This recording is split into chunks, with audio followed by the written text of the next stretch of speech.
अगर आपको नवरात्रि समझना है, माँ दुर्गा को समझना है, सप्तशती को समझना है, तो हमें मार्कंडेय पुराण पढ़ना पड़ेगा। मार्कंडेय पुराण में एक अध्याय है, वो है दुर्गा सप्तशती का।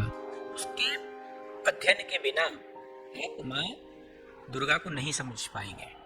तो शुरू करते हैं दुर्गा सप्तशती। कहानी यहाँ से शुरू होती है कि एक राजा है, वो अपना राज्य खो बैठा। किसी ने आक्रमण किया और उसका राज्य खो गया। बात यहीं पूरी नहीं होती है। वो जब अपने लोगों से मिलता है तो पता चलता है अपने ही लोगों ने उसको धोखा दिया, अपने परिवार वालों ने भी उसका साथ छोड़ दिया। तो वो बड़ा क्षुब्ध हो जाता है, विषाद से भर जाता है और जंगल की तरफ चला जाता है। उसी तरीके से एक वैश्य है, व्यापारी है, उसको भी व्यापार में नुकसान होता है और परिवार वाले उसको छोड़ देते हैं, उसका साथ नहीं देते हैं। तो वो भी क्षुब्ध हो जाता है, विषाद से भर जाता है और जंगल की तरफ चला जाता है। तो ये दोनों जन जब जंगल जाते हैं तो जंगल में इनकी आपस में मुलाकात होती है। दोनों आगे की यात्रा करते हैं। आगे देखते हैं कि एक ऋषि जो हैं कुछ प्रवचन दे रहे हैं और उसको कुछ चिड़िया, कुछ जानवर सुन रहे हैं। तो बड़ा आश्चर्य होता है, मतलब ऐसे कैसे, ये तो बड़ा विभूति बात है।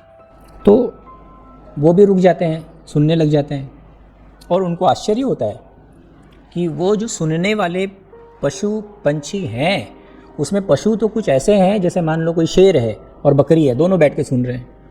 चमत्कार नज़र आता है उनको, तो रुकते हैं। उनका प्रवचन जब पूरा होता है तो वो ऋषि से कहते हैं, ऋषिवर हमें ये बताएं कि ये क्या चमत्कार है। तो बताते हैं ये तो माया है, तो संसार है। संसार में माया हम किसे कहते हैं? जो है जिस तरीके से हम देखते हैं उस तरीके से नहीं होकर किसी और ढंग से है। जिस ढंग से है उस तरीके से नहीं देख पाते हैं, वही माया है। तो बोलते वो तो ठीक है, लेकिन वो आप बीती बताते हैं, मेरे साथ ऐसा हुआ, मेरे साथ वैसा हुआ। और वो एक बात कहते हैं कि मैं तो अच्छा राजा हूँ, फिर मेरे साथ ऐसा क्यों हुआ? वो कहता है मैं तो व्यापारी, ईमानदार व्यापारी हूँ, मैंने तो ईमानदारी से व्यापार किया, फिर मेरे साथ ऐसा गलत क्यों हुआ? तो वो व्यापार में जो नुकसान हुआ और उस नुकसान में उनको ऐसा लगता है कि मेरा जो नुकसान का कारण है मुझे नहीं समझ में आ रहा है कि क्यों नुकसान हुआ। तो वो जानना चाहते हैं ऋषि से कि ऐसा क्यों हुआ। तो ऋषि कहते हैं यह तो महामाया है। हाँ? तो माया और महामाया में फ़र्क यह है कि माया तो संसार है ही, और महामाया वो है जब जानते हुए भी आप नहीं समझ पाते हैं। जब आपको समझ आती है कि ऐसा होना चाहिए लेकिन उसके बाद भी आप नहीं समझ पाते हैं, तो वो महामाया है। फिर वो कहते हैं आप तो छोड़ो, आप तो साधारण मनुष्य हो। जो विष्णु हैं वो भी इस महामाया की वजह से कई वर्षों तक सोए रहे। उनको बड़ा आश्चर्य हुआ, आश्चर्य से पूछने लगे, समझने लगे, बात करने लगे कि आप हमें और बताएं। तो जो ऋषि मार्कंडेय हैं वो उनको कहानी बताना शुरू करते हैं और इस तरीके से मार्कंडेय पुराण शुरू होता है। वो बताते हैं कि विष्णु जो हैं महामाया की वजह से सोए पड़े हैं। और भाई रूपक है, कहानी है, इसको कहानी की तरह लीजिए, रूपक की तरह लीजिए। उनके कान से दो दैत्य जन्मते हैं, मधु और कैटव।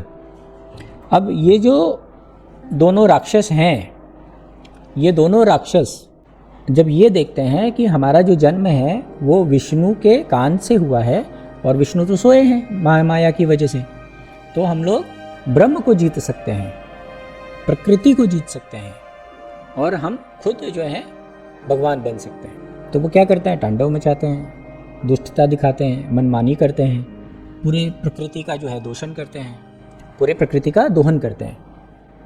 प्रकृति कौन है? माँ शक्ति, माँ देवी, माँ दुर्गा। अब राक्षस हुए मधु और कैटव्य। अब ये लोग कौन है? ये प्रकृति को प्राकृतिक नियम के बाहर जाकर उनका दोहन करने वाले जो लोग हैं उसको असुर कहते हैं, वो लोग थे ये लोग जो हैं कि पूरे पृथ्वी पर जो है कि बहुत नुकसान पहुंचाना शुरू किया। तो उसमें वर्णन है कि किस किस तरीके का प्रकृति का नुकसान होना शुरू हुआ। तो ये प्रकृति क्या है? प्रकृति तो मान लीजिए जैसे जंगल है, पहाड़ है, नदी है। तो अगर गलत ढंग से आप नदी का उपयोग करेंगे तो नदी क्या होगी? विषैली हो जाएगी, काम की नहीं रहेगी, उसके जो गुण धर्म है वो बदलने शुरू हो जाएंगे, है ना, नैसर्गिकता उसकी कम हो जाएगी।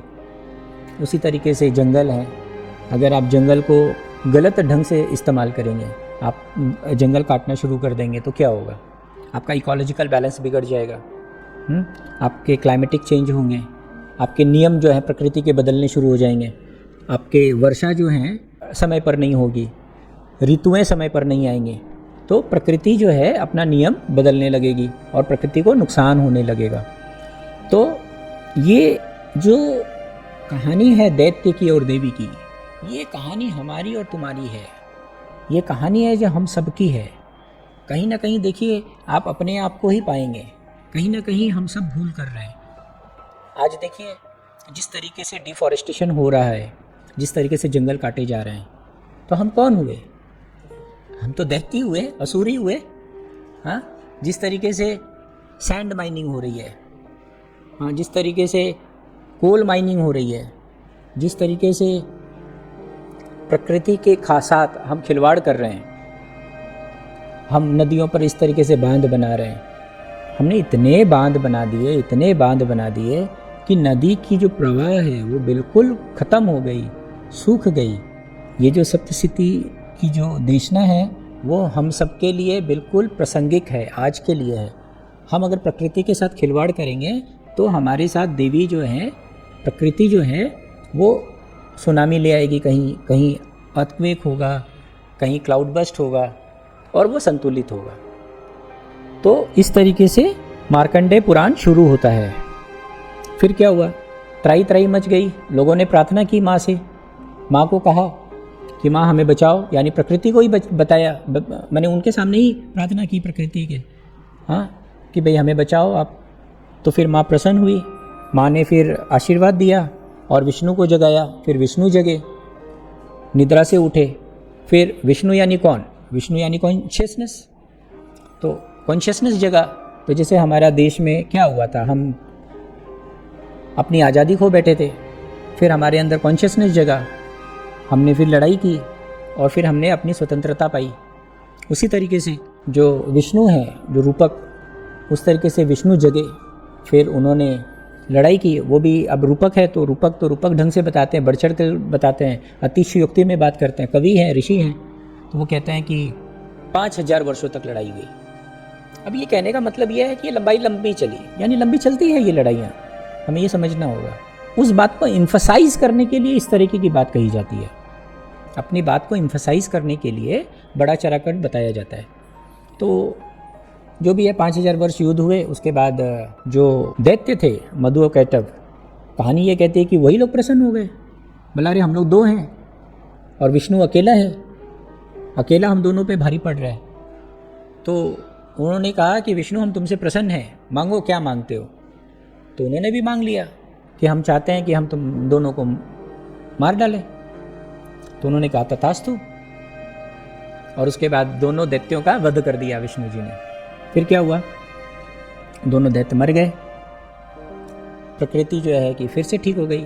तो उसमें इस तरीके से भाव है, चित्रण है कि प्रकृति जो है ठीक हो गई, पर्वत जो है खिल पड़े, नदियाँ वापस से बहने लगी, जंगलों में फिर से हरियाली आ गई। कहने का मतलब है कि प्रकृति ठीक हो गई। तो ये तो पहला स्टेज था। दूसरे स्टेज में भी ऐसी ही कुछ बातें हैं। जब पहला स्टेज में आप देखते हैं कि दोनों दैत्य मर गए, तो फिर दूसरा स्टेज ही नहीं होना चाहिए नियम से। तो हम लोग मूवी देखते हैं, फिर क्या देखते हैं, सब ठीक हो गया तो दी एंड हो जाता है। पर प्रकृति तो क्या है, धारा प्रवाह है। ब्रह्म तो क्या है कि निरंतर चलने वाला है, चलता रहता है, चलता रहता है, चलता रहता है। ये जो संसार है ये चलता ही रहता है, ये इसका अंत नहीं है कहीं भी। इसीलिए दूसरा अध्याय है। दूसरे अध्याय में जो असुर हैं वो और ज़्यादा प्रबल हो जाते हैं, और शक्ति और बुद्धिमत्ता लेकर आते हैं, और अलग अलग रूप लेकर आते हैं। हुआ ये कि जब दोनों दैत्य मर गए तो सारे देवता, सारे मनुष्य जो हैं कि प्रसन्न हो गए, उत्सव मनाने लगे। हम सब भी दुर्गा पूजा मना रहे हैं, रात को नए नए कपड़े पहनते हैं, चिकन मटन खा के जो है कि घूमते हैं, नाच गाना करते हैं, खुशी मनाते हैं। वो भी खुशी मना रहे थे, दैत्य मर गए, खुशी मनाओ। लेकिन खुशी मनाया ठीक है, खुशी मनाने की बात है, ये भी ठीक है, लेकिन उससे जो सीखना था वो तो सीखे नहीं। सीखने की बात ये थी कि प्रकृति का दोहन नहीं होने देंगे, प्रकृति के नियम के अनुसार ही हम अपना जीवन चलेंगे। ये नहीं किया उन्होंने, भूल गए, फिर से राक्षस, फिर वही जो है दैत्य बन गए। अब फिर से दूसरा चैप्टर शुरू हुआ। इस बार वो अलग अलग रूप में अलग अलग शक्ति लेकर फिर से आ गए। फिर उन्होंने प्रकृति का दोहन करना शुरू किया, फिर प्रकृति का नुकसान करना शुरू किया, गलत ढंग से उपयोग करना शुरू किया। फिर त्राही त्राही मची, फिर सबने मिलकर प्रार्थना की, फिर देवी प्रसन्न हुई, फिर देवी जो है फिर सारे असुरों का संहार कर रही है। जो दैत्य हैं वो अलग अलग रूप लेते जा रहे हैं और जो देवी हैं वो भी अलग अलग रूप लेती है। देवी जो है प्रकृति है, प्रकृति से कोई जीत नहीं सकता, कभी नहीं कोई जीत सकता है। ये भी हमें इस पुराण से सीखने को मिलता है।